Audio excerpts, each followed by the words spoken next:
హల్లెలూయా. దేవుని ఘనమైన నామానికి మహిమ ప్రభావము ఘనత కలుగును గాక. దేవునికి స్తోత్రములు. ప్రభు గడిచిన కాలమంతైన కృపలో భద్రపరిచి ఈ 2020 సంవత్సరము 1వ నెల 1వ దినం మొదలుకొని మరి 10 నెలలు ఈ 10వ నెల 31వ తారీఖు రాత్రి ప్రభు సన్నిధిలో ఉండే భాగ్యాన్ని ప్రభు మనకు అనుగ్రహించి ఉన్నారు. దేవునికి స్తోత్రములు. గడిచినటువంటి ఆ లక్షవారం రాత్రి దేవుని ఆత్మ ఎక్కడ మనకు క్రీస్తునందు ఏమి ప్రత్యక్షమైందో, బాప్తిస్మిచ్చి యోహాను దేనిని గూర్చి సాక్ష్యమిచ్చుటకై నీ లోకానికి వచ్చాడో మనం విన్నాము. మరొకసారి మీకు ఆ మాట జ్ఞాపకం చేయాలని నేను ఆశిస్తున్నాను. బాప్తిస్మిచ్చి యోహాను క్రైస్తవ మతాన్ని ఈ ప్రపంచానికి పరిచయం చేయుటకు రాలేదు, కానీ మరి దేనికి వచ్చాడు ఆయన? లోకమునకు వెలుగును జీవమునై ఉన్నటువంటి యేసు క్రీస్తుని గూర్చి సాక్ష్యమిచ్చుటకు ఆయన వచ్చారు. దేవునికి స్తోత్రాలు. కాబట్టి రాత్రికాల సమయంలో ప్రియులారా, క్రీస్తు యేసునందు మనకి ఇవ్వబడినటువంటి ఈ గొప్ప రక్షణ భాగ్యం ఇదేదో దయించి దీన్ని ఒక మతముగా మాత్రము ఎవరు చూడొద్దని ప్రభువునందు నేను మీకు మరి మనవి చేస్తా ఉన్నాను. ఎందుకంటే ప్రియులారా, ఆదికాండం మొదలుకొని ప్రకటన వరకు, మలాకీ ప్రవచనము తర్వాత మరి మత్తయి సువార్త నుండి ప్రకటన గ్రంథము వరకు మనం చూస్తే, క్రొత్త నిబంధన అంటే అనాది కాలములో దేవుడు, చాలా జాగ్రత్తగా మీరు గమనించాలండి ఇక్కడ, దేవునికి స్తోత్రముడు. అనాది కాలములో క్రీస్తు యేసునందు దేవుడు మానవులందరికీ ఏమి వాగ్దానం చేశాడో ఆ వాగ్దానమును దేవుడు తన సమయమందు, హల్లెలూయా, దేవుడు నిర్ణయించినటువంటి ఆ కాలములో ఆయన దాన్ని నెరవేర్చారు. దానిని గూర్చి మరి అపోస్తలుడు, దేవునికి స్తోత్రాలు, యేసుప్రభు వారు శిలువ మరణ పునరుత్థానుడై పరలోకానికి వెళ్ళిన తర్వాత ప్రియులారా, మరి 10 దినాలు ప్రభు వెళ్ళినటువంటి తర్వాత యెరూషలేములో మార్కు మేడగదిలో 120 మంది, అందులో 12 మంది అపోస్తలులు, 108 సామాన్య విశ్వాసులు ఉన్నారు. అందరూ కలిసి దేవుణ్ణి ఆరాధిస్తూ స్తుతిస్తూ ఉండగా, మరి ఇశ్రాయేలు ప్రజలకి 50 దినాల పండుగ ఉంది ప్రియులారా. పస్కా పశువు వధింపబడింది మొదలుకొని పెంతుకోస్తు పండగ వరకు 50 దినముల పండగ. మరి పెంతుకోస్తు దినమున హల్లెలూయా పరిశుద్ధాత్ముడు భూమి మీదకి పరలోకము నుండి జీవాత్మ భూమి మీదకి దిగి వచ్చింది. దేవునికి స్తోత్రాలు. అప్పటి నుండి ఈ భూమి మీద మరి యేసుక్రీస్తు నామమున హల్లెలూయా ఒక దేవుని రాజ్యము స్థాపించబడింది. ఆ రాజ్యములో ఆ రాజ్య నివాసులందరూ కూడా ప్రియులారా జీవించువారై ఉన్నారు. దేవునికి స్తోత్రాలు. ఎందుకంటే మన విరోధైన సైతాను చాలా కుయుక్తిపరుడు. ఈ కృప నుండి మనలను ఎలాగ దూరం చేయాలి, పరిశుద్ధాత్మ దేవుడు మనకిచ్చే జీవపు వాక్కు నుండి మనలను ఎలా దూరంగా తీసుకుపోవాలి, దీన్ని మనం సరైన రీతిగా అర్థం చేసుకోకుండా హల్లెలూయా ఒక విరోధ భావంతోనో లేకపోతే ఏదో వేరు వేరు మనసులతో దీన్ని మనం తీసుకునేలాగా దుష్టుడే ఎప్పుడు పని చేస్తూ ఉంటాడు. అందుకే ప్రభు చెప్పారండి, మెలకువగా ఉండుడి. దేవునికి స్తోత్రాలు. కాబట్టి సమయంలో ప్రియులారా, మీరు చాలా జాగ్రత్తగా ఒక విషయాన్ని ముందుగా మీరు గమనించాలని నేను ఆశిస్తూ ఉన్నాను. చూడండి, ఇక్కడ మీకు పోయిన వారం నేను ఒక మాట చెప్పాను.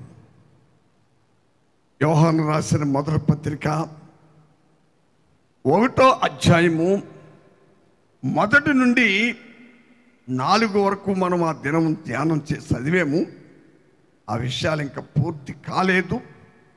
ఇక్కడ దీనికి ముందు ఎఫెసీయులకు రాసిన పత్రిక 2వ అధ్యాయము 1వ వచనం 2వ వచనం చదవండి త్వరగా. మీ అపరాధముల చేతను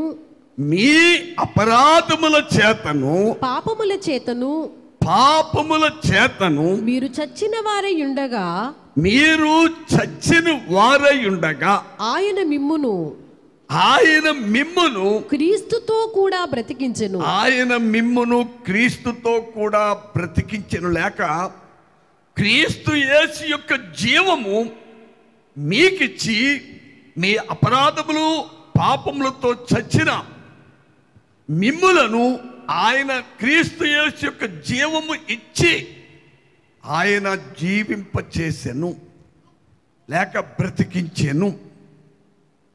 పరిశుద్ధుడగు తండ్రి, ఈ రాత్రి అచ్చలుపుని ధూళిని దుమ్మునైనా నన్ను మరుగు చేసి మాతో మాట్లాడి మీరే మహిమ పొందమని, నీ జీవము ఈ రాత్రి మా మధ్యన మీరు సమృద్ధిగా కుమ్మరింపచేసి, రాత్రి ప్రియ పరిశుద్ధాత్ముడా మాతో మీరే మాట్లాడి మహిమ పొందమని యేసు పరిశుద్ధ నామమును బట్టి వేడుకొనుచున్నాం పరమ తండ్రి, ఆమేన్. మనము ఒకప్పుడు చూడండి, మనిషికి 2 పాపాలు ఉన్నాయి. అక్కడ ఏముందంటే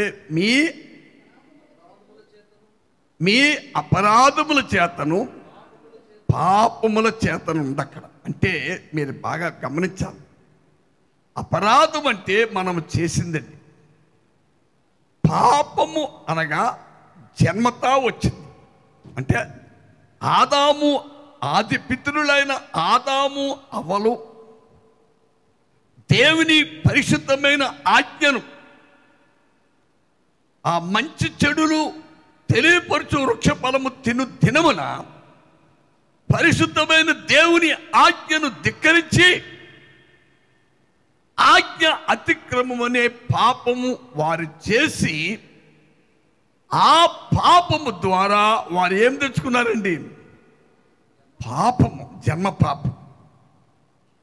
ఈ జన్మ పాపం అనేటువంటి ఆ స్వభావము మనము కలిగి ఉండుట వలన ఈ భూమి మీద మనుషుడు పుట్టి పెరుగుతున్నప్పుడు దేవుని నీతికి వ్యతిరేకముగా, అంటే మనం చేసే ప్రతి పాపముల గురించి బైబిల్ భాషలో ఏముందంటే అపరాధములు అని రాయబడి ఉంది. కాబట్టి ప్రియులారా, ప్రభువైన యేసుక్రీస్తు నామమున ఎందరైతే యేసుక్రీస్తు నామమును అంగీకరిస్తున్నారో, ఆ యోహాను సువార్త 1:12 రాయబడినట్లుగా, ఎందరైతే ఆయన నామమును అంగీకరిస్తున్నారో వారందరికీ ఒక భాగ్యం అనుగ్రహింపబడింది. ఏటా భాగ్యం?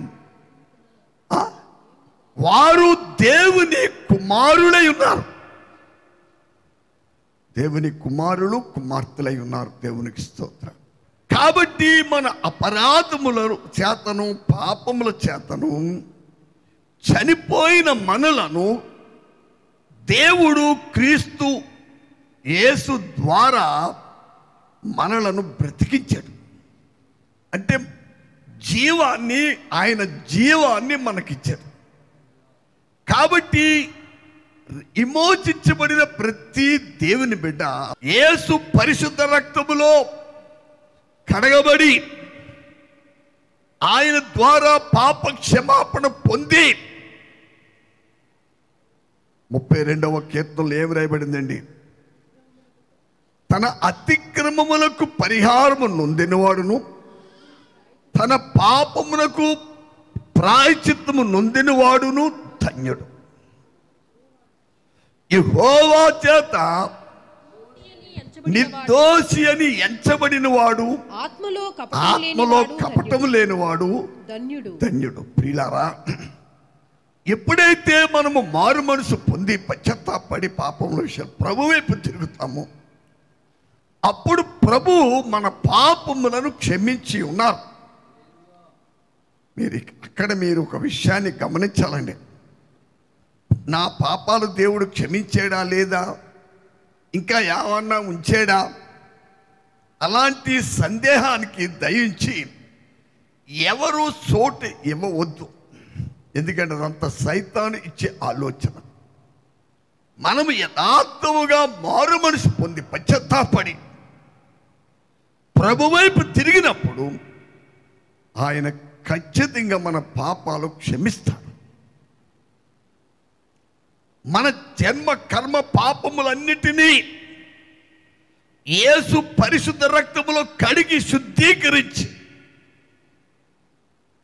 అయ్యా ఎంతగా శుద్ధీకరిస్తాడంటే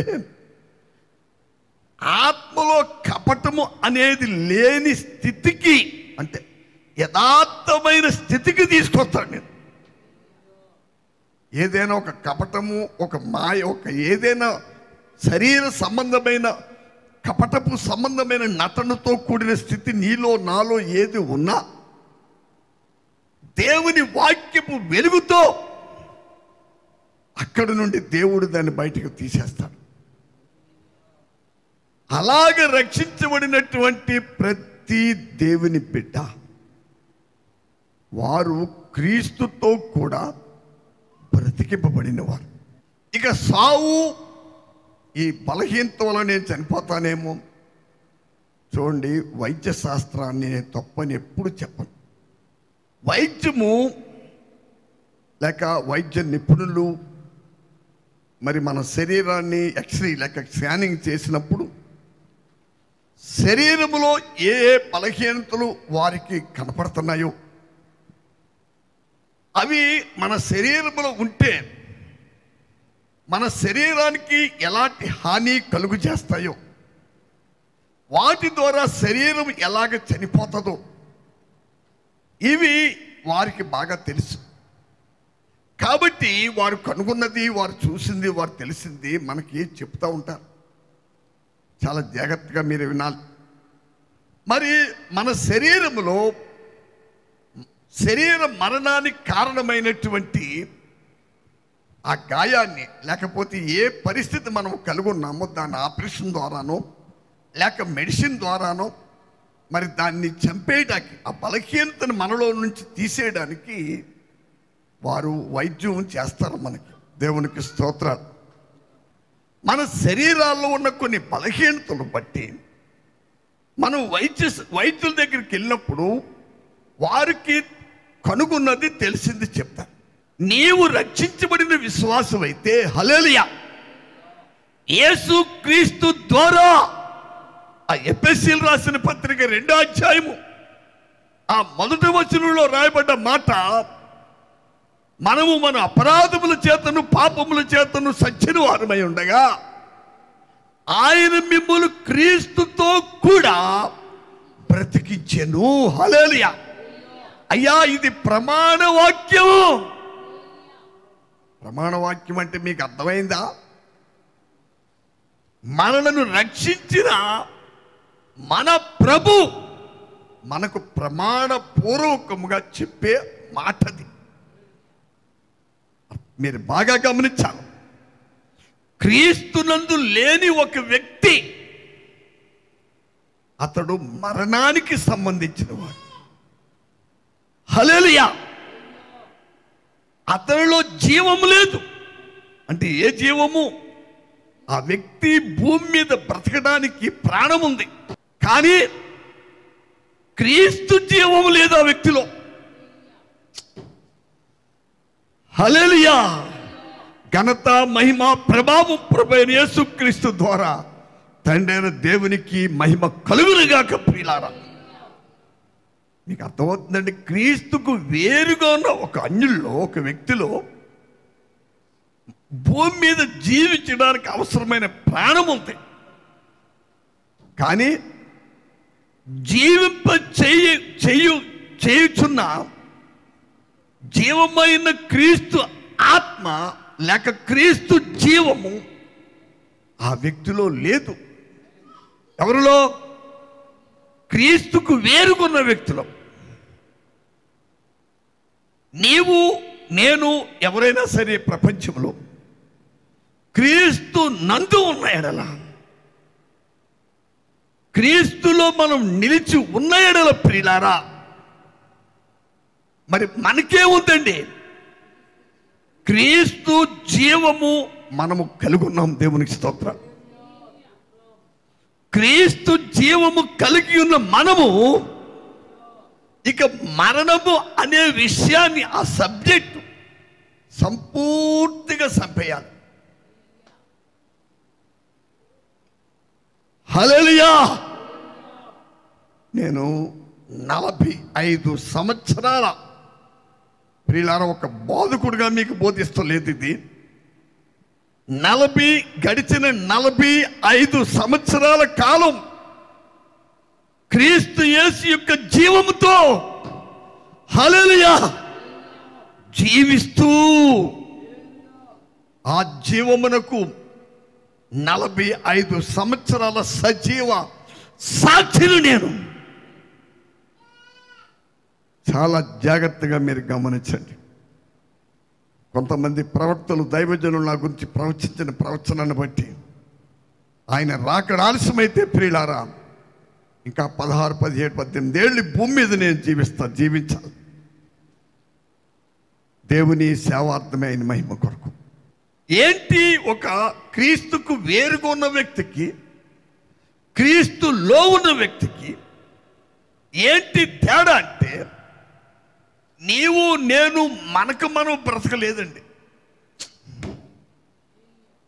హల్లెలూయా. మీకు అర్థమైందా? చూడండి, ఇక్కడ మనం ఏదో జపం చేసో, తపస్సులు చేసో, ఏవో మొక్కునో, లేకపోతే ప్రపంచంలో ఉన్న అన్ని పుణ్యక్షేత్రాలు తిరిగో ఈ జీవాన్ని మనం సంపాదించుకోలేదు. ఎందుకంటే దీని గురించి నేను కొన్ని లేఖనాలు మధ్యాహ్నం ధ్యానం చేస్తూ ఉపదేశం రాయితా కూర్చుంటే ఏమీ ఆలోచన రాలేదు. కానీ పరిశుద్ధాత్మ దేవుడు ఇక్కడికి వచ్చిన తర్వాత బిడ్డలో పాటలు పాడుతూ ఉన్నప్పుడు దేవుని ఆత్మ ఈ రాత్రి మీతో మాట్లాడుతున్న విషయాలు నన్ను ప్రేరేపించిన దేవునికి స్తోత్రం. క్రీస్తు యేసు ద్వారా దేవుడు మనలను బ్రతికించాడు. మనలను బ్రతికించిన దేవుడు సజీవుడు. ద్వితీయోపదేశకాండములో ఒక మాట ఉందండి ప్రియులారా, జీవమును కోరుకొనుడి. మనం ఏం చేయాలండి? జీవమును కోరుకొనుడి. మన శరీరములో చెలరేగుతున్నటువంటి బలహీనతల వైపు ఎప్పుడు మనం చూడొద్దు. పోయిన మంగళవారం అనుకుంటున్నాను, పోయిన మంగళవారమే ఇక్కడ మరి కొద్ది గేట్ పని జరుగుతుంది, పని చేస్తున్నారు. నేను 5:30, 6 గంటల టైంలో కొంత రెస్ట్ తీసుకోవడం అలా పడుకుని కొద్దిగా నిద్ర పడుతున్నప్పుడు ఆ పనిచేసే బిడ్డ గేట్ని సుత్తితో దెబ్బ కొట్టాడు గట్టిగా. తర్వాత ఇక్కడ పక్కనేదో మైక్ కూడా పెద్ద శబ్దం. ఈ 2 శబ్దాలకి నా గుండు భయంకరంగా అదిరిపోయి, నేను ఆ రోజుని లైవ్లో మాట్లాడుతూ కూడా చెప్పాను. ఇక్కడ నిలబడిపోయిన మంగళవారం ఇదిగో ఎడమ భాగం బాగా వాసిపోయిందని. నిన్న నేను నా దగ్గరకు వచ్చి మాట్లాడుతున్న వ్యక్తి కూడా నా గుండెని చూసి ఏంటండి కుడివైపుకి ఎడమ భాగానికి చాలా తేడా ఉందని చెప్పారు. నేను అప్పుడు ఆయనకు మాట చెప్పాను, అయ్యా నా శరీర పరిస్థితి ఎలా ఉందని దాని మీద నా దృష్టి లేదు. హల్లెలూయా. అలాగ దాని మీద దృష్టి పెట్టుకోవలసినటువంటి ఒక కర్మ నాకు లేదు. ఎందుకని? నేను క్రీస్తు యేసు జీవమును కలిగిన వ్యక్తిని. మనం ఎవరమండి ప్రియులారా? క్రీస్తు యేసుతో కూడా మనలను బ్రతికించిన దేవుడు సర్వశక్తిమంతుడు. ఆయన సజీవుడైన దేవుడు. ఆయన భూమిని ఆకాశమును శూన్యములో వేలాడి చేసిన మహాశక్తిమంతుడు. ఆయన ఆది సంభూతుడు. నిన్న నేడు నిరంతరము ఏకరీతిగా ఉన్నవాడు. నీళ్లపైన భూమికి ఆయన పునాది వేశాడు. ప్రవాహ జలముల మీద 24వ కీర్తన అనుకుంటా, పోయిన ఒక సండే వచ్చింది మెసేజ్ ఇక్కడ. జల ప్రవాహముల మీద ఆయన భూమికి పునాది వేశాడు. దేవుని స్తోత్రం. అలాంటి మహాశక్తిమంతుడైన దేవుడు ఎఫెసీ 2:1 రాయబడినట్లుగా క్రీస్తు యేసునందు, క్రీస్తు యేసు ద్వారా, క్రీస్తు యేసును ఆయన చేసిన పుణ్య కార్యాన్ని బట్టి మన అపరాధములను, మన పాపములను క్షమించి ఆయన ఏం చేశాడు? ఆయన క్రీస్తుతో కూడా, చూడండి మీరు ఎఫెసీ పత్రికలోకి రండి, 2వ వచనం, 2:2. వాటిని చేయుచు, మీరు వాటిని చేయుచు వాయుమండల సంబంధమైన అధిపతిని, వాయుమండల సంబంధమైన అధిపతిని అనగా అవిధేయులైన వారిని ఇప్పుడు ప్రేరేపించు శక్తికి అధిపతిని అనుసరించి ఈ ప్రపంచ ధర్మము చొప్పున మునుపు నడుచుకుంటిరి. వారితో కలిసి మనమందరమును శరీరము యొక్కయు మనసు యొక్కయు కోరికలను నెరవేర్చుకొనుచు మన శరీరాశలను అనుసరించి మునుపు ప్రవర్తించుచు కడమవారి వలనే స్వభావ సిద్ధముగా దైవోగ్రతకు పాత్రులమై ఉంటిమి. అయినను ఇక్కడ మీరు బాగా గమనించాలి. ఇక్కడ నుంచి 2-3 వచనాల్లో ప్రియులారా, మనము క్రీస్తుకు దూరముగా ఉన్నప్పుడు, అంటే మన పాపముల చేత, అపరాధముల చేత చచ్చిన వారంగా ఉన్నప్పుడు, మనము మన శరీర మనసును అనుసరించి, అది మాత్రమే కాకుండా వాయుమండల సంబంధమైన అపవాది యొక్క ప్రేరేపణను అనుసరించి, మునుపు మనం అందరము అలా నడుచుకున్న వారు, మీరేటి నేనేటి అందరం అలాగే నడుచుకుంటూ వెళ్ళిపోతే ఆ వ్యక్తి ఏమవుతున్నాడు? దైవోగ్రతకు పాత్రులై ఉన్నాం. అలాగా దైవోగ్రతకు పాత్రులమైన మనలను దేవుడు ఏమంటే ఏం చేశాడు? అయినను దేవుడు కరుణా సంపన్నుడై ఉండి, అయ్యా, మన నీతి, మన భక్తి, మన మంచితనాన్ని బట్టి దేవుడు మన కొరకు ఏమి చేయడు. దయించి ఎవ్వరు అలా తలంచవద్దని ప్రభునందు మీకు మనం చేస్తా ఉన్నాం. దేవుని స్తోత్రం. హల్లెలూయా. అయినను దేవుడు కరుణా సంపన్నుడై ఉండి మనము మన అపరాధముల చేత చచ్చిన వారమై ఉండినప్పుడు సైతము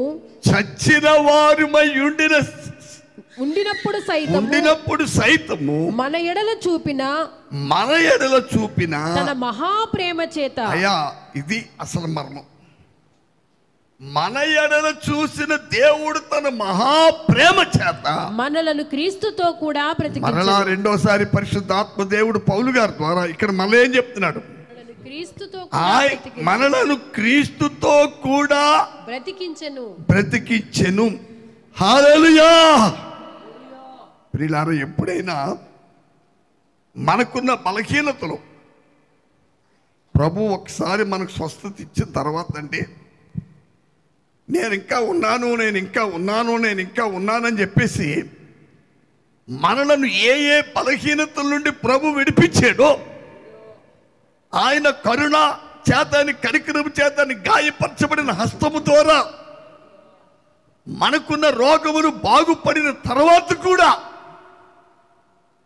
సైతాను చక్కగా ఆడి మాట వినడానికి కానీ మనసిస్తేనండి చక్కగా మరణపు మృదంగాను వాదిస్తూ ఉంటుంది. ఇదిగో ఈ బలహీనత నీకు, ఒకప్పుడు ఈ బలహీనత ఉంది, మరలా బలహీనత కాపాడుతుంది, నువ్వు చనిపోతావేమో, ఇలాంటి అవిశ్వాసపు భాష క్రీస్తు నందు దేవుడు ఎవరిని బ్రతికించాడు? ఎవరు క్రీస్తు జీవము చేత బ్రతికారో, ఎవరైతే క్రీస్తు జీవము చేత ఏలబడతా ఉన్నారో, ఏమంటే మనం ఎవరు ప్రియుల? విమోచించబడిన దేవుని ప్రజలు ఎవరండి? రోమీయులకు రాసిన పత్రిక 5:17 చదవండి. మరణము ఒకని అపరాధమూలమున వచ్చినదై, మరణము ఒకని అపరాధములు వలన వచ్చినదై, ఆ ఒకని ద్వారానే ఏలిన ఎడల. అయ్యా, అందరూ బాగా వినాలి. చాలా సమయాల్లో ఈ మాట మన పరిచర్యలో చెప్పబడతా ఉంది. ఎందుకు చెప్పబడుతుందంటే, మరణము ఎలాగైతే ఒక మనుషుని ద్వారా వచ్చి అందరినీ ఏలిందో, మీరు రోమీయులకు రాసిన పత్రిక 5వ అధ్యాయంలో చూస్తే, మనం ఆ లేఖన 5వ అధ్యాయం 12 నుంచి చూస్తే ప్రియులారా, అపోస్తలుడైన పౌలు గారు ఆది ఆదాము మొదలుకొని మోసే వరకు మరణము ఏలెను అని రాయబడి ఉంది. ఎక్కడి నుంచి? రోమా 5:12 నుంచి. ఆ విషయాన్ని ఎందుకు అపోస్తలుడైనటువంటి పౌలు గారు బోధిస్తూ ఉన్నారంటే ప్రియులారా, దానికి ఒక మూలం ఉంది. అక్కడ పరిశుద్ధాత్మ దేవుడు ఏమి జ్ఞాపకం చేస్తున్నాడంటే, మనకి ఒక మరణము అనేది ఒక మనుషుని అపరాధము ద్వారా వచ్చినదై, ఆ ఒకని ద్వారానే ఈ ప్రపంచంలో ఉన్న కోట్లాది మంది ప్రజల మీద అందరినీ మరణము ఎలాగా ఏళ్తుందో అంటే, ఆ విషయం చెప్పడానికి మూలం ఏమిటంటే, క్రీస్తు ద్వారా విమోచించబడి రక్షించబడి పాప క్షమాపణ పొంది నువ్వు దేవుని కుమారుడు కుమార్తెగా దేవుని చేత మనం అంగీకరింపబడిన తర్వాత ప్రియులారా, అలాగ అంగీకరింపబడిన దేవుని ప్రజల్ని జీవము అంటే క్రీస్తు జీవము చేత వారు ఎలా ఏలబడతారో ఆ విషయాన్ని ఆయన తెల్లంగా చెప్తా ఉన్నాడు. మరణము ఒకని అపరాధమూలముగా వచ్చినదై, మరణము ఒకని అపరాధమూలమున వచ్చినదై, ఆ ఒకని ద్వారానే ఏలిన ఎడల, ఆ ఒకని ద్వారానే ఏలిన ఎడల కృపా బాహుళ్యమును, అది కృపా బాహుళ్యమును, నీతి దానమును పొందువారు. ఇందాక ఎఫెసీ పత్రికలో ఏం చదివే మనం 4వ వచనం 5వ వచనంలో ఏం చూస్తున్నాం? మా దేవుడు కరుణా సంపన్నుడు, కనికరం ఆయన కరుణ అనే గొప్ప సంపద ఆయన దగ్గర ఉంది. మనలను కనికరించుతూ, నన్ను కనికరించేటప్పుడు, మిమ్మల్ని నిన్ను కనికరించేటప్పుడు ఆయన కరుణ అనే సంపదతో కనికరించాడు. అలా సంపాదించేసాడైనా మనము మన అపరాధముల చేత చచ్చిన వారమై ఉండగా ఆ క్రీస్తుతో కూడా ఆయన మహాప్రేమ చేత, అది క్రీస్తుతో కూడా మిమ్ములను బ్రతికించెను, మనలను బ్రతికించెను. అయ్యా, సత్యవాక్యము నమ్మండి, వాక్యమునే ధ్యానించండి, వాక్యములో నిలవండి. అలాగ వాక్యమును ధ్యానం చేస్తూ, వాక్యములో నిలిచి, వాక్యము భాష మాట్లాడుతూ, అవిశ్వాసము భాష విశ్వాసులకి సంబంధించింది కాదు. అవిశ్వాసుల భాష అవిశ్వాసులదే. చూడండి, ఇంగ్లీష్ వారు ఉన్నారు, ఇంగ్లాండ్ దేశం, హల్లెలూయా. మనము ఇండియా వారు, తెలుగు వారు, వారి భాష వేరు, మన భాష వేరు. అలాగే క్రీస్తు యేసు ద్వారా దేవుడు ఎవరిని బ్రతికించాడో, అలా బ్రతికించబడిన ప్రతి శ్వాసి భాష, ఆలోచన ధోరణి, ప్రవర్తన, మాటలు ఇవన్నీ కూడా హల్లెలూయా జీవముతో కూడినవి ఉంటాయి. జీవముతో కూడినవై ఉన్నవు. దేవునికి స్తోత్రాలు. హల్లెలూయా. అపోస్తలుడైన పౌలు గారు ఆయన 2వ కొరింథీ పత్రికలో ఒక మాట చెప్పాడు. రక్షింపబడు వారికి జీవపు వాసన కలిగి ఉన్నాం మేము, నశించు వారికి మరణపు వాసన వాళ్ళు. అంటే ఏంటి? మీరు బాగా వినాలి. రక్షించబడిన దేవుని బిడలు దేవుని వాక్యాన్ని నమ్ముతారు. వారు మాలో ఏమి చూస్తున్నారు? క్రీస్తు జీవమును చూస్తున్నారు. దేవునికి స్తోత్రం. కాబట్టి రాత్రికాల సమయంలో ప్రియమైన సహోదరి సహోదరులారా, యేసు క్రీస్తు ద్వారా రక్షించబడిన ప్రతి దేవుని బిడ్డలో వారు క్రీస్తు జీవముతో హల్లెలూయా నింపబడిన వారు. వారికి మరణముతో సంబంధం లేదు. నువ్వు నేను రక్షించబడిన తర్వాత కరుణా సంపన్నుడైన దేవుని చేత మనం అంగీకరింపబడి ఆయన చేత నిర్దోషిగా తీర్చబడి దేవుని కనికరము చేత మనం రక్షించబడిన తర్వాత ప్రియులారా, నీవు పరిశుద్ధుడవు, పరిశుద్ధురాలు. క్రీస్తునందు ఉన్నవారు మనం. వారికి లోకమునకు సంబంధం లేదు. లోకస్తులకు జరుగుతున్నవి వారికి జరగవు. లోకస్తులకు జరిగే కీడులు, మరణములు లేక భయంకర పరిస్థితులు క్రీస్తునందున వారికి లేదు. ఎందుకంటే ఆ వాక్యం చదవని పూర్తిగా 17 వచ్చును. రోమా 5:17. మరణము ఒకని అపరాధ మూలమున వచ్చినదై, మరణము ఒకని అపరాధ మూలమున వచ్చినదై, ఆ ఒకని ద్వారానే ఏలిన ఎడల, ఆ ఒకని ద్వారానే ఏలిన ఎడల. అక్కడ పౌలు గారు ఏం చెప్తారంటే ప్రియులారా, అవి ఆదాము అను మొదటి మనుషుడు దేవునికి అవిధేయుడై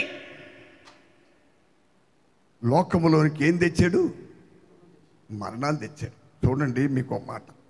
గర్వాన్ని సైతాన్ని తెచ్చాడు భూమి మీదకి. గర్వం ఎవరి ద్వారా వచ్చింది? సైతాన్ ద్వారా. మరణము ఆదాము ద్వారా వచ్చింది. ఆదాము ద్వారా వచ్చిన మరణము పాపము చేయని మోసే వరకు కూడా ఏం చేసింది? ఏలిందండి.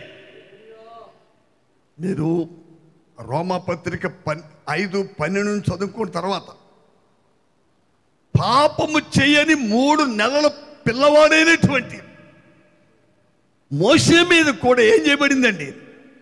మరణము ఏలింది. హల్లెలూయా. అలాగే ఎలాగైతే పాపము ఒక మనుషుని ద్వారా పాపము లోకములోనికి వచ్చి మనుషులందరి పాపము చేయడానికి కారణమైంది, అందరూ సావటానికి కారణమైంది, ఆ ఒక్క మనుషుని ద్వారా వచ్చిన మరణము అందరిని ఎలాగ ఏలిందో, హల్లెలూయా, అలాగే 17వ వచనం, మరణము ఒకని అపరాధ మూలమున వచ్చినదై, మరణము ఒకని అపరాధ మూలమున వచ్చినదై, ఆ ఒకని ద్వారానే ఏలిన ఎడల, ఆ ఒకని ద్వారానే ఏలిన ఎడల, కృపా బాహుళ్యమును. అయ్యా, చనిపోయే మనుషుని ద్వారా వచ్చిన మరణము మనుషులందరినీ ఎంత బలముగా ఏలిందో అయ్యా. కృపా బాహుల్యము, నీతి దానమును పొందువారు, జీవము గలవారై, హల్లెలూయా. వారు ఎవరండి? జీవము గలవారై మరి నిశ్చయముగా యేసు క్రీస్తును ఒకని ద్వారానే ఏలుదురు. చనిపోయే మానవుడైన ఆదాము ద్వారా వచ్చిన మరణమే ఈ ప్రపంచంలో ఉన్న మనుషులందరి మీద ఏల్తా ఉందండి. మనము క్రీస్తుకు దూరముగా ఉన్నప్పుడు ఆ మరణము చేతే ఏలబడ్డాం. ఎలాగూ ఆ మరణము ఏలుతో ఉన్నప్పుడు అవిధేయుల విషయంలో, అలాగే కృపాబాహుల్యం, నీతి దానము. ప్రియులారా, రక్షించబడిన దేవుని ప్రజలు ఎవరండి? నాకు తెలిసినంత మట్టుకి క్రైస్తవ మతానికి చెందిన వారు కాదు. ఈ భూమి మీద క్రైస్తవ మతము ఉంది, నేను లేదని చెప్తులే. ఇది మతానికి అతీతముగా ఉన్న విషయాలు మీరు గమనించాలి. దేవునికి స్తోత్రం, హల్లెలూయా. కాబట్టి మనము రక్షించబడిన ప్రతి దేవుని బిడ్డ నీతి దానము పొందినవారు. మనం ఎలాగా? మన ప్రభువైన యేసుక్రీస్తును ఒకని ద్వారా మనము కృపాదానము పొందిన ప్రజలము. ఈ కృపాదానము అంటే దేవుని కృప చేత ఎవరైతే రక్షించబడ్డారో, హల్లెలూయా, వారు మధ్య నిశ్చయముగా ఏముంది అక్కడ? వారు మరి నిశ్చయముగా యేసుక్రీస్తు అను ఒకని ద్వారానే ఏలుదురు. అయ్యా, ఏంటంటే జీవం, క్రీస్తు జీవము చేత, హల్లెలూయా, ఘనత మహిమ ప్రభావములు ప్రభువైన యేసుక్రీస్తు ద్వారా తండ్రి అయిన దేవునికి మహిమ కలుగునుగా కన్నా. ప్రియుల, ఇది చాలా అమూల్యమైన మాట అండి. గడిచిన 45 సంవత్సరాలు బట్టి ఈ మాటే నన్ను బ్రతికిస్తా ఉంది నా ప్రియులారా. ప్రపంచంలో ది బెస్ట్ మెడిసిన్ క్రీస్తునందు మంచి మందండి ఇది. ఆ క్రీస్తు యేసు ద్వారా జీవము గలవారై విమోచించబడిన దేవుని బిడ్డలు ఎవరండి వారు? నీతి దానం పొందే మనం. మహాదేవుని కృప చేత మనం విమోచించబడి, రక్షించబడి, ఎలా విమోచించబడ్డాం, ఎలా రక్షించబడ్డాం? ఎలాగండి? మన నీతి కార్యాలను బట్టి కానీ, మన మంచితనాన్ని బట్టి కానీ, మన ప్రార్థనలు బట్టి కాదు. ఆయన కనికరము చేత, ఆయన మహాప్రేమ చేత మనల్ని ప్రభువు రక్షించి ఆయన నీతిని మనకు దానం చేసి దారబోసాడని. ఆ నీతి చేత మనం ఏం చేయబడ్డాం? నీతిమంతులుగా తీర్చబడ్డాం. నీతిమంతులుగా మనం తీర్చబడ్డాం. ప్రియులారా, అలాగ క్రీస్తునందు నీతిమంతులుగా తీర్చబడిన దేవుని ప్రజలు ఏమి వెళ్తుంది? క్రీస్తు జీవము చేత వారు ఏలబడతా ఉంటారు. దేవునికి స్తోత్రం. అలాగే ఏలబడే వారి గురించి ఒక విషయాన్ని మీరు వినాలి, గమనించాలి. మనము అలా ఏలబడతా ఉన్నప్పుడు మరి మన శరీరం ఉన్న బలహీనతలు ఏదో చుట్టం చూపు చూడండి. ఒక్కొక్కసారి మన దగ్గరికి గెస్ట్లు వస్తూ ఉంటారండి. వస్తారు వెళ్ళిపోతారు. అంతేగాని మన ఇంట్లో కూర్చోరండి. హల్లెలూయా. ఈ కరోనా టైంలో వచ్చిన వారు వాళ్ళు ఉంటాకి ఇష్టపడరు. ఒకవేళ వాళ్ళు బేగా కూర్చున్నా వాళ్ళని మనం పైగా పంపేయడాకే చూస్తూ ఉంటామండి. అలాగే ప్రియులారా, అప్పుడప్పుడు ప్రభు మనల్ని స్వస్థపరిచారు, ఆయన విడిపించారు, మనల్ని రక్షించారు. కానీ ఆ బలహీనతలు నేను ఉన్నాను అనేటువంటి అప్పుడప్పుడు కొన్ని సూచనలు కనపడతా ఉంటాయి. ఎందుకు మనకు కనపడుతున్నాయి? నీవు క్రీస్తునందు విశ్వాసం ఉంచిన వ్యక్తివైతే మన శరీరంలో కనపడే సూచనని నమ్మం మనం. నేను చేసేది అదే. నేను నా శరీరంలో ఏమి జరుగుతుంది అనే దాని మీద నేను దృష్టి పెట్టను ప్రియులారా. మరి దేని మీద దృష్టి పెడతాను? నన్ను ఏలుచున్న జీవం మీద దృష్టి పెడతాను. ఎవరు మనం? ఎవరు మండి ప్రియులారా? క్రీస్తునందు విమోచించబడిన వారు. క్రీస్తునందు దేవుడు మళ్ళీ బ్రతికించాడు. ఆయన సగం మరణం సగం బతుకు పెట్టలేదు మనకి. హల్లెలూయా. యేసు ప్రభువు వారు ఏం చేయలేదు మనల్ని సగం జీవము సగం మరణంతో నింపలేదు ప్రియులారా. మరి ఏమైంది ఇప్పుడు? జీవము చేత మనము ఏలబడువారమై ఉన్నాం. దేవునికి స్తోత్రం. ఆ జీవమే ప్రత్యక్షమైంది. కొలస్సీలు రాసిన పత్రిక 3వ అధ్యాయం 2 నుంచి 2, 3, 4 కలిపి ఉన్న చదవండి. పైనున్న వాటి మీదనే గాని భూ సంబంధమైన వాటి మీద మనసు పెట్టుకొనకుడి. ఏలయనగా మీరు మృతి పొందితిరి. మీ జీవము క్రీస్తుతో కూడా దేవుని యందు దాచబడి ఉన్నది. దేవుని యందు దాచబడి ఉన్నది. ప్రియులారా, శరీరము బలహీనమైనది. ఈ రక్తమాంసములు గల శరీరములో ఎప్పుడు ఏదో ఒక బలహీనత కనపడుతూనే ఉంటుంది. ఏదో ఒకటి. మనము రక్షించబడిన దేవుని బిడ్డలుగా ప్రియులారా, ఆ బలహీనతల మీద ఎప్పుడు దృష్టి పెట్టవద్దు. ఎందుకంటే ఒక మాట వినండి మీరు. ఒక వ్యక్తి భూమి మీద దేనిని ఎక్కువ తలపోసుకుంటూ ఉంటాడు, దేనిని ఎక్కువ ఆలోచిస్తూ ఉంటాడు, దేని మీద ఎక్కువ దృష్టి పెడతాడు, ఆ విషయము ఆ వ్యక్తిని పరిపాలిస్తూ ఉంటుందండి. ఆ విషయం ఏం చేస్తుంది? ఆ విషయమే పరిపాలిస్తూ ఉంటుంది. ఒకవేళ నేను అవిశ్వాసిగా ఉంటే, ఏ బలహీనత అయినా వచ్చినప్పుడు, ఈ బలహీనత వల్ల నేను చచ్చిపోతాను ఇలాగే ఆలోచిస్తూ ఉంటే నువ్వు సావుకి చాలా దగ్గరికి వెళ్ళిపోతావు. ఎందుకని చెప్పండి ప్రియులారా? ఏంటి కారణం?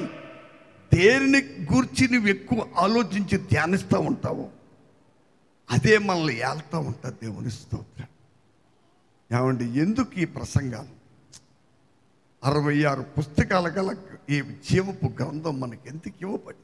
రక్షించబడిన పరిశుద్ధాత్మ ద్వారా, మీరు పేతురు రాసిన పత్రికలో ఉందండి, పరలోకము నుండి పరిశుద్ధాత్మ ద్వారా ఈ సువార్త భూమి మీద ప్రకటింపబడతా ఉంది. ఎందుకు క్రీస్తునందు దేవుడి సువార్త మనకు ప్రకటిస్తూ ఉన్నారు? దేనికి? మన విరోధైన సైతాన్ భూమి మీద ఉన్నాడు. వాడి తల సిదగొట్టబడింది. వాడుకున్న బలమంతా తోకలోనే ఉందండి. ఏమండి, పాము తల ద్వారా హాని చేస్తే కానీ తోక ద్వారా హాని చేయదు. కానీ ఒకటి, బతుకున్న పాము ముందుకి సాగిపోతూ ఉంటుంది, చచ్చిన పాము అక్కడే ఉండి తోక ఆడిస్తూ ఉంటుందని ప్రాణం పోయేటప్పుడు. ఇప్పుడు ఈ భూమి మీద ఉన్న ప్రజలందరినీ అయ్యా సాతాను తోకలో ఉన్న బలంతోనే ఆడిస్తూ ఉన్నాడు, భయపెడతా ఉన్నాడు. మీకు ఒక ఆలోచన రావచ్చు, తోకలోని ఇంత బలం ఉందా? ఉంది. ఎవరికి? అవిశ్వాసులు. మనము తోక చూడవలసిన వారు కాం, తల చూడాలి. సాతాను యొక్క తల. ప్రభువైన యేసుక్రీస్తు వారు సిలువలో తన ప్రాణం పెట్టినప్పుడు ప్రియులారా, సాతాను తల చిన్నగా కొట్టబడింది. దేవుని స్తోత్రం. ఇక అక్కడ మన మీద ఉన్న మరణమునకు కొన్ని వారాల క్రితం, ఒక నెల 2 నెలల ముందు అనుకుంటున్నాను, మరణమా నీ ముళ్ళెక్కడ? మరణమా, మరి నా రెఫరెన్స్ బైబిల్లో మాట చాలా బాగుంది. మరణపు వేదనలు ఏమైపోయాను? క్రీస్తు యేసునందు దేవుడు ఎవరిని రక్షించాడు, ఎవరిని బ్రతికించాడు? మనం బ్రతికింపబడిన వారు దేవుని స్తోత్రం. మనం జీవించేవారు దేవుని స్తోత్రం. జీవిస్తున్న దేవుని ప్రజలు జీవపు ఆలోచనలే కలిగి ఉండాలి. జీవపు ఆలోచనలు వృద్ధిపరచుకోవాలి. ఏమంటే ఒక మనిషి ఏదో ఒకటి చేయాలి.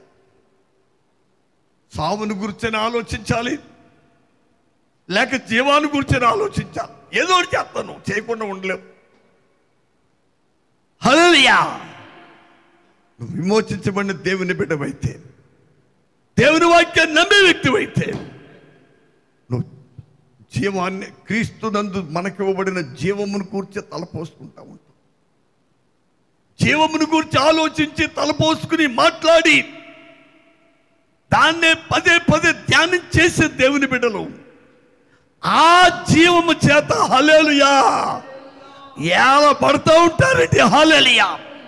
అలాంటి దేవుని బిడ్డలు షుగర్ సంపదు, హార్ట్ గుండెపోటు జబ్బు సంపదు, ఏ క్యాన్సర్ జబ్బు సంపదు, ఏ కరోనా జబ్బు సంపద. నా ప్రియులారా,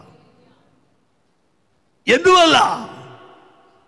వారు క్రీస్తు జీవము చేత ఏలబడుచున్న జయశీలుడైన క్రీస్తు యేసు యొక్క సంబంధులు దేవునికి స్తోత్రాలు. రోమాపత్రిక 8వ అధ్యాయంలో పౌలు గారు ఏం చెప్తాడు? క్రీస్తునందు దేవుడు మనకు జయమిస్తున్న దేవుడికి మహిమ కలుగును గాక. క్రీస్తునందు ఉన్న వారికి ఎప్పుడు జయము జయము జయము. అపజయము, అపశుభము, నష్టములు, కష్టములు ఎవరికి? అవిశ్వాసులకి. ఇవన్నీ అవిశ్వాసులకు సంబంధించి. తిరుగుబాటు చేయవారు కలుగున్న ఆస్తండి. వాటికి మనకి సంబంధం లేదు. అప్పుడప్పుడు మనం మన బలహీనతలు కనపడుతున్నాం. దృష్టి పెట్టవద్దు ప్రియులారా. అలాంటి టైంలో మనం చేయవలసిందేంటి? నేను క్రీస్తు జీవము చేత ఏలబడుచున్నవాడు. ఎన్నో పర్యాయములు 45 సంవత్సరాల అనుభవంలో ఎన్నో సమయాలు మరణము నన్ను బెదిరించిన విషయాలు నాకు తెలుసు. నేను అబద్ధం చెప్తలేదు. ఈ రాత్రి వాక్యం వింటున్న విశ్వాసులే సాక్షులు దేవుని స్తోత్రం. చాలామంది చాలా సీరియస్గా ఉందని విని మరలా వారు వచ్చేటప్పుడు నేను చాలా ఆరోగ్యంతో ఉన్న దినాలు ఎన్నో ఉన్నాయి. దానికి ఒక మాట చెప్పి నేను ముగిస్తాను ప్రియులా. దానికి కారణం ఏంటో, అలాంటి పరిస్థితుల్లో నేను ఒకే మాట చెప్తాను ప్రభునందు. నేను సావను. నేనేం చేయను? సావను. సావుకి సంబంధించిన వ్యక్తిని కాను నేను. సైతాను చక్కని జవాబు, మరి ఏం చేస్తావని అడుగుద్ది. సజీవుడినే. హల్లెలూయా. నా దేవుని క్రియలు వివరిస్తాను.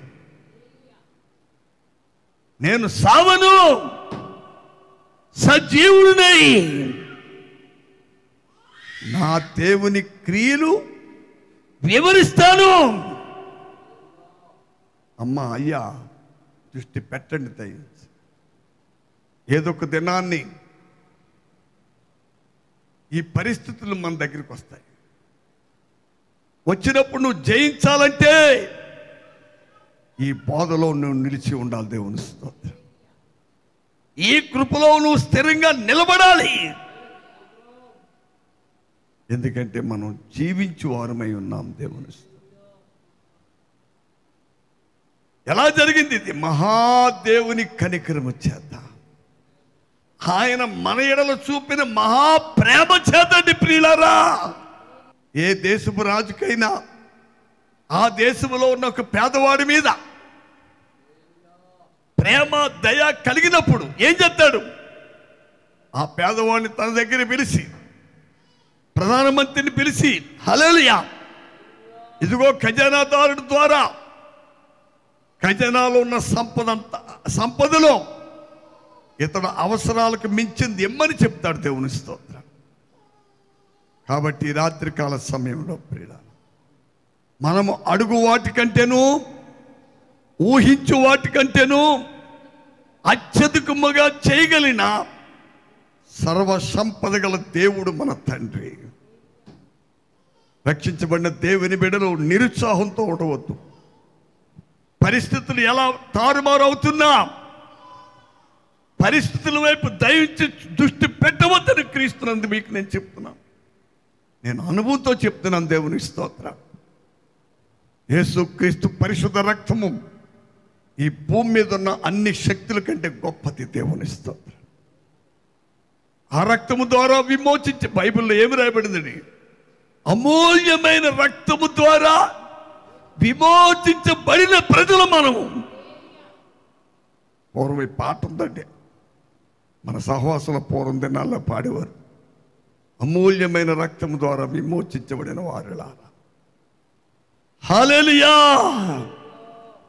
అమూల్యమైన క్రీస్తు రక్తం ద్వారా విమోచించబడిన దేవుని ప్రజలు వారు భూమి మీద ఎంతకాలం బ్రతకాలో, ప్రభువుకి ఎంతకాలం సాక్షులుగా ఉండాలో. ఏమంటే ఒక మాట, ఫలించెడు ప్రతి కొమ్మను ప్రభు ఫలింపచేస్తాడు. అర్థమైందా? ఫలించెడు ప్రతి కొమ్మను. ఈ రాత్రికాల సమయంలో నీవు భూమి మీద ఎక్కువ కాలం బతకాలనుకుంటే క్రీస్తులో నిలిచి క్రీస్తు ఫలాలు ఫలించు కొమ్మవై ఉండు. క్రీస్తు కొరకు జీవించు వ్యక్తివైతే, సజీవుడైన యేసు క్రీస్తు కొరకు నీవు సజీవ సాక్షిగా నిలబడే వ్యక్తివైతే ఆయన నిన్ను భూమి మీద ఎక్కువ కాలం బ్రతికించి ఆయన మాత్రమే వాడుకుంటాడు. దేవుని స్తోత్రం. అర్థమైందండి మీకు? అలా కాకుండా అసూయతోనూ ద్వేషాలతోనూ కలహాలు పెట్టి ప్రజల మధ్యన భేదాభిప్రాయాలు పుట్టించి ఏదో చిన్నదో పెద్దదో గొడవలకి కారకులుగా మనం ఉంటే ప్రియులారా, మనము ఫలింపని చెడ్డ తీగలం. యేసు ప్రభు వారు యోహాను రాసిన సువార్త 15:5 చక్కని మాట చెప్పారు. నాకు వేరుగా ఉండి మీరేమీ చేయలేరు. కాబట్టి క్రీస్తుకు వేరుగా ఉండే ఆలోచనలు రానివద్దని ప్రభునందు నేను మీకు 2 చేతులు జోడించి చెప్తాను. నువ్వు క్రీస్తులో నిలిచి ఫలించెడు కొమ్మవైతే, ఫలించెడు ప్రతి కొమ్మను బహుగా ఫలించవలనని దానిలో పనికిరాని వాటిని విరిచేస్తాను అంతటి. తన పనికిరాని వాటిని విరిచేటువంటి ఏంటి? నేను ఫలించెడు కొమ్మను అనుకోండి. ఆయన నామమునకు సాక్షిగా ఉండకుండా ఏ రోగమో ఏ బలహీనతో, హల్లెలూయా,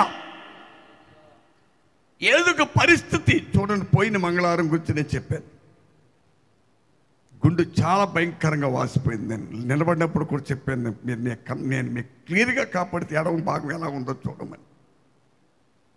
హల్లెలూయా. అలాంటి పనికిరానివి ఆయన నాలో నుండి తీసేసి బహుగా ఫలించడానికి అవసరమైన ఆయన జీవమును, సమృద్ధి జీవమును, నిత్య జీవమును నాకు ఇచ్చి, హల్లెలూయా, భూమి మీద నా ప్రభువు నన్ను సజీవ సాక్షిగా జీవింపజేస్తాడు ప్రియులారా. అలాంటి నిజమైన దేవుని ప్రజలు దేనికి భయపడరు. అలాంటి వారు సాతాను తలను వారి పాదాల కింద పెట్టి, రోమా 16:20 ఏముందండి?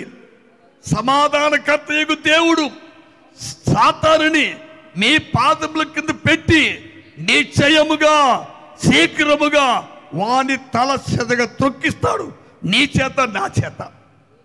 దేవుడు చెదగ తొక్కడం, దేవుడు వచ్చి ఆయన పాదాలతో కాదండి, మన పాదాల కింద సైతాను తలబెట్టి, మన పాదాల కింద సాతాను తలబెట్టి మన పాదాలతో తల చెద కొడతాడు ప్రభు. అలాంటి గొప్ప శక్తి సామర్థ్యం క్రీస్తునందు ఉన్న వారికి ఉంది నా ప్రియులారా. ఎందుకంటే మనం క్రీస్తు జీవముతో ఏలబడే ప్రజలము. దేవునికి స్తోత్రం. మనము సజీవుడైన దేవుని ప్రజలము. నా ప్రియులారా, నేను ఈ దినం ఒక విషయాన్ని చెప్పడానికి వచ్చాను, కానీ ఈ రాత్రి మనకి ఏది అవసరమో అదే విషయాన్ని పరిశుద్ధాత్మ దేవుడు మనకి ఇచ్చాడు. మనము క్రీస్తు జీవము చేత ఏలబడే ప్రజలమే, కానీ రోగాల చేతో, మరణాల చేతో, కీడుల చేతో, నష్టాల చేతో, బాధల చేతో ఏడవబడి ఏలబడేవారు కాము. దేవుని స్తోత్రం. అలా ఏడబడి ఏలబడేవారు కాదు. ఇప్పుడు క్రీస్తు యేసునందున్న వారు ఏ శిక్ష విధియో లేదు. క్రీస్తు యేసునందు జీవమిచ్చు ఆత్మిక నియమం, పాప మరణ నియమము నుండి నన్ను విడిపించును. క్రీస్తులో జీవమిచ్చే నియమం ఉంది ప్రియులారా. అది మనము కలిగి ఉన్నంత కాలము నువ్వు పాపము చేయవు, చేయజాలవు. పాపము చేయకపోతే మరణం ఎక్కడుంది నీకు, నాకు? మరణం ఎవరికి? మరణం ఎలా వద్దండి? పాపమునకు జీతము మరణం. అది ఆ పాపమే నీలో నాలో లేనప్పుడు మరణం ఎక్కడి నుంచి వస్తుంది మనకి? కనుక మరణానికి మనకి సంబంధం లేదు. మనము క్రీస్తు జీవముతో కూడా ఏలబడుతూ జీవింప చేయు క్రీస్తును కలిగిన వారము కాబట్టి మరణాన్ని గూర్చి, మరణపు తలంపుల గూర్చి, ఒకవేళ మరణానికి కారణమైనటువంటి బలహీనతల గురించి ఒకవేళ మనకున్నా వాటిని గురించి ఆలోచించి తలపోసుకుని భయపడి కృంగి కృషించిపోవలసిన కర్మ క్రీస్తునందున్న వారికి లేదు. క్రీస్తునందున్న వారిని జీవమే ఏళ్తూ ఉంటుంది. దేవునికి మరణమునకు క్రీస్తు మనకి సంబంధం లేదు. అలాగా క్రీస్తు మహాదయ కనికరం చేత, ఆయన మహాప్రేమ చేత దేవుడు క్రీస్తునందు మనలను బ్రతికించారు. కనుక మనం సజీవులము, జీవించేవారు. క్రీస్తు జీవము చేత మనం ఏలబడుచున్న ప్రజలు. ఆ జీవముతో నింపబడి ఆయన రాకడ వరకు ప్రభువుకి నమ్మకమైన సాక్షులు, ప్రభువులో నిలిచి ఫలించేది కొమ్మలుగా, తీగలగా మనం ఉందాం. దేవుడి రాత్రి మన వినికిడిలో ఈ ఉపదేశం బహుగా ఫలింపచేసి ఆయన కృపలో ఆయన రాకడ వరకు మనలను సిద్ధపరచునుగాక. ప్రభువు 10 నెలలు సంపూర్ణంగా కాపాడి, ఇదిగో 10వ నెల రాత్రి, ఈ శనివారం ఆఖరి రోజు రాత్రి మనం ఆయన కృపలో నిలవబెట్టిన దేవదేవునికి స్తుతులు, స్తోత్రాలు చెల్లిద్దాం. డాన్ బాబు వచ్చి ప్రార్థన చేస్తారు. హల్లెలూయా, హల్లెలూయా, హల్లెలూయా. ఆశ్చర్యకరుడా, ఆలోచనకర్త, బలవంతుడగు తండ్రి, సజీవుడువైన దేవా, నీకే స్తుతులు, స్తుతులు. హల్లెలూయా, హల్లెలూయా, హల్లెలూయా. అందరూ దేవునికి స్తుతులు, స్తోత్రాలు చెల్లిద్దాం. Praise the lord, praise the lord, praise the lord. పరిశుద్ధుడా, మీకే స్తుతి, స్తుతి, స్తుతి, స్తోత్రాలు.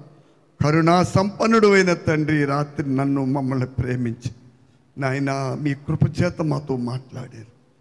కేవలం మీ దయచేత మాతో మాట్లాడారు తండ్రి. మహిమ మీకు, ప్రభావం మీకు.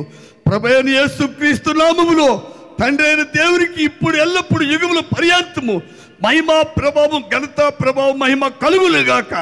హల్లెలూయా, హల్లెలూయా, హల్లెలూయా. స్తోత్రం, స్తోత్రం, స్తోత్రం. మహిమగల దేవా, జీవము గల తండ్రి, పరిశుద్ధుడా, నమ్మదగిన దేవా, నీకే స్తోత్రాలు, స్తోత్రాలు, స్తోత్రాలు. ప్రభా, మీ జీవము చేత మమ్మల్ని జీవింపజేస్తున్న మా దేవా యేసు, నీకే స్తోత్రములు నాయన, స్తోత్రములు తండ్రి, స్తోత్రములు ప్రభా. అయ్యా, మా పాపముల చేత, అపరాధముల చేత మేము చచ్చిన వారై ఉన్నప్పుడు ప్రభా, మీ జీవము చేత మమ్మలను నాయన జీవింపజేసిన దేవా, నీకే స్తోత్రములు చెల్లిస్తున్నాము నాయన, స్తోత్రములు తండ్రి. అవును ప్రభా, పాపం వల్ల వచ్చు జీతం మరణము. ఆ పాపమే లేకపోతే మరణము కూడా లేదు లేదు అని ప్రభా మాతో మాట్లాడుచు మమ్మల్ని బలపరుస్తున్న మా దేవానికి స్తోత్రములు స్తోత్రములు నాయన. మీ యొద్ద నుండి విడుదల పొందుటకు ప్రభా, మీ జీవాన్ని అనుభవింపు చేయుటకు నాయన, ఏ విధంగా మేము మీ జీవాన్ని పొందుకోవాలో, ఏ విధంగా మీ జీవం చేత మేము ఏలబడాలో ఈ రాత్రి మా మనోనేత్రాలు వెలిగించి మా అందరితో మాట్లాడిన దేవానికి స్తోత్రాలు చెల్లిస్తున్నాము నాయన. బలహీనంగా ఉన్న వారిని మీరు బలపరచండి. నీ కొరకు ఫలించేవారిగా, నీ మహిమార్థమై జీవించేవారిగా ఉండేవారిని ఎల్లప్పుడూ మీరు జీవింపజేసే దేవుడవు నాయన. వారికి దేవా రెట్టింపు శక్తినిచ్చి లేవనెత్తే దేవుడవు నాయన. దీర్ఘాయుష్నిచ్చి నడిపించే దేవుడవు తండ్రి, మీకు స్తోత్రాలు ప్రభా. అయ్యా, బలహీనంగా ఉన్న వారిని బలపరచండి. రోగముల చేత పీడించబడుతున్న వారికి పరిపూర్ణమైన స్వస్థతను అనుగ్రహించండి నాయన. అయ్యా, మీ జీవము చేత ఏలబడే వారిగా చేయండి ప్రభా. ఈ లోకమంతా ఎండిపోయిన ఈ లోకములో ప్రభా, ఈ లోకములో నాయన అయ్యా ఎక్కడ చూసినా తండ్రి మరణ వేదనలు కనబడుతున్న ఈ దినాలలో మీ జీవము చేత మేము వేలబడేవారుగా మమ్మల్ని అందరినీ సిద్ధపరచమని వేడుకుంటున్నాను తండ్రి. మీ సహాయం అనుగ్రహించండి. అవును ప్రభా, భూమి మీద జీవిస్తున్న దినాల్లో మీ కృప చేత మేము బలం పొందేవారంగా, మీ కృపా బాహుళ్యము, మీ నీతి దానం మేము అనుభవించేవారంగా, అయ్యా మీ కృప చేత మేము నాయన నీతిమంతులుగా తీర్చబడిన వారమై మీ చిత్తమంతయు నెరవేర్చే వారంగా మమ్మల్ని అందరినీ సిద్ధపరచమని వేడుకుంటున్నాను తండ్రి. ఈ రాత్రి విత్తబడిన వాక్యం మా అందరి హృదయాల్లో నూరంతలుగా ఫలింప చేయమని మా ప్రభువును త్వరలో రానయ్యున్న యేసుక్రీస్తు వారి అతి పరిశుద్ధ నామమున అడిగి వేడుకొనుచున్నాం మా పరమ తండ్రి. ఆమేన్. ఇప్పుడు మన తండ్రి అయిన దేవుని ప్రేమయు రక్షకుడైన యేసుక్రీస్తు కృపయు పరిశుద్ధాత్మిక అన్యోన్య సహవాసం ఇప్పుడు ఎల్లప్పుడు కూడిన మనతో భూలోకమందున్న సమస్త ప్రజలతో ఆయన కృపా కరికర సమాధానం సదాకాలం మనకు తోడే కాపాడి సంరక్షించను గాక. ఆమేన్. యేసు రక్తమే జయం ప్రభు, యేసు రక్తమే జయం ప్రభు, యేసు రక్తం సంపూర్ణ విజయం, అపవాది క్రీడకు అనంత నాశనము కలుగునుగాక.